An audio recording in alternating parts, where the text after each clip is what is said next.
We dismiss history at our peril. Liberty Nation Radio with Mark Angelides.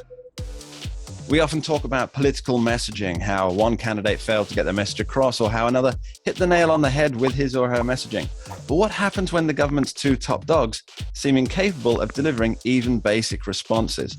Now, author Graham J. Noble recently wrote on just this topic on the page of libertynation.com, and he joins us here today. Thanks for being here, Graham. Good to be here, Mark. So we have the president and vice president, and neither seem capable of delivering a coherent message or even a strategy. What's going on? Where are the adults in the room? I think what it comes down to is a deep-seated problem or a deep-seated phenomenon that is taking place with this administration. I believe for the first time in American history, we have a situation whereby the folks in DC, particularly in the White House, they're no longer concerned with what is in the best interests of the American people because they are so focused upon radical change, changing all of America's institutions, tearing them down basically and rebuilding them in a completely different image. And I think that's never happened before. I think every administration in the past, whether it's been Republican or Democrat, you know, we all know that career politicians like to try to avoid answering questions, but at least previously they've always, if they've given public remarks or they're in an interview answering questions or in a press conference, they will at least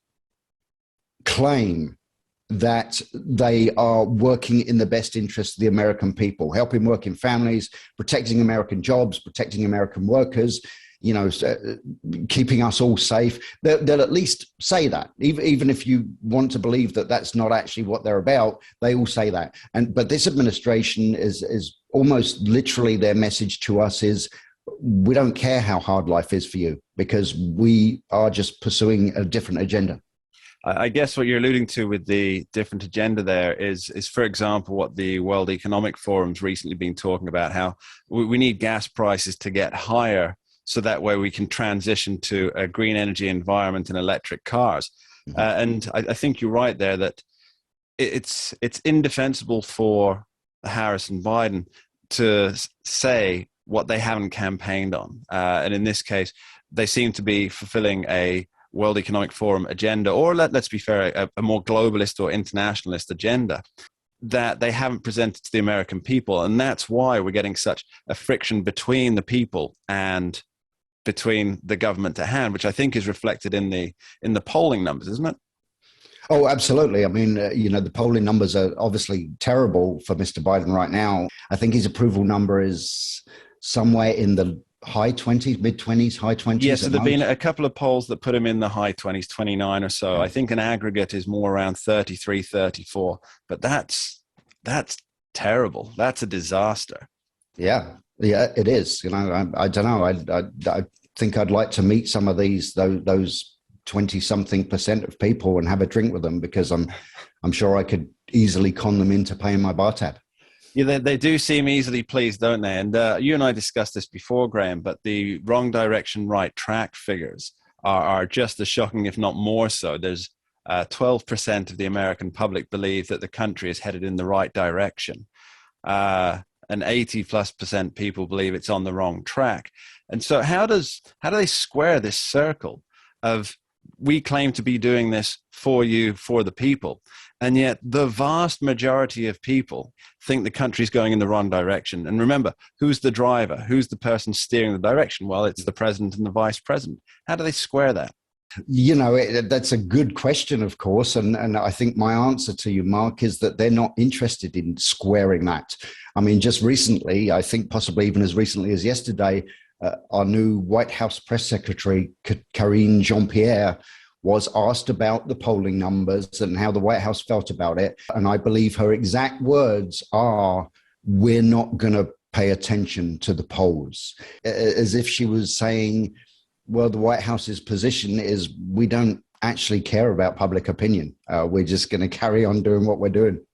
You know, that position actually makes a lot of sense for them, because when you look at what's happening in the media, you have an activist media, fourth estate. The majority of the fourth estate is very left-leaning, and they seem willing to craft any narrative that would support Joe Biden, Kamala Harris, and Democrats in general. Yeah. But if we have a look at the Gallup poll, the most recent Gallup poll, that shows that only 16% of Americans have confidence in the nation's newspapers and news outlets, and that's down 5% from last year, which is a huge number. Do you think this drop is due to the fourth estate's unofficial campaigning on behalf of Democrats?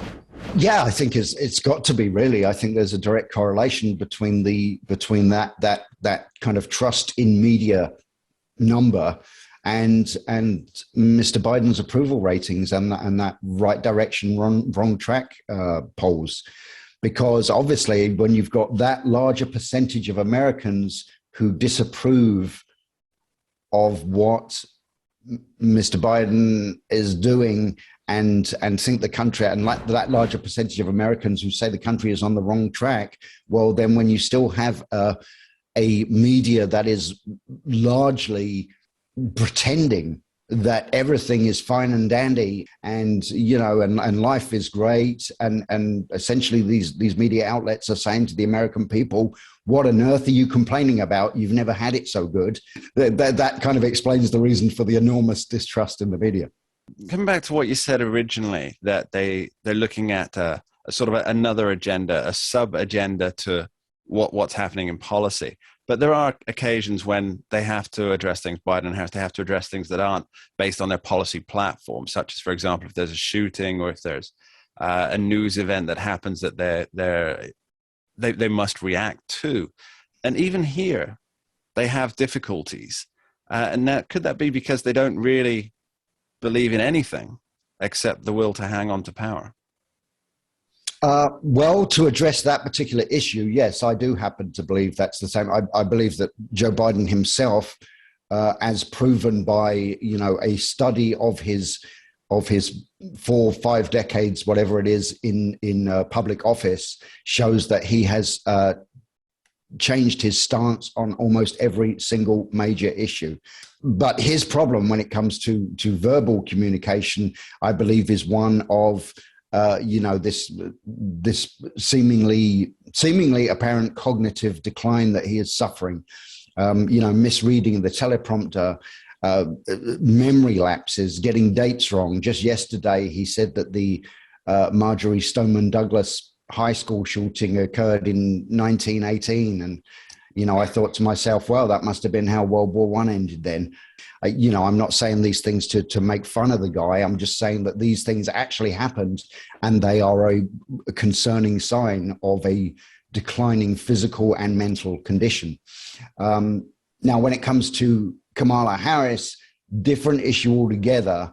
And I guess the way I would explain her problem is by saying to you, Mark, that there comes a time when we all have to be aware of the words that are coming out of our mouths. And when those words come out in certain orders, they form sentences, and those sentences are supposed to mean something.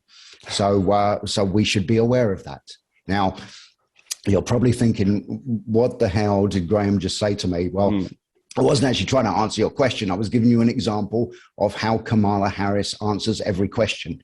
Now, why does she do it like this? 2 possibilities. Number one, she hasn't done her homework.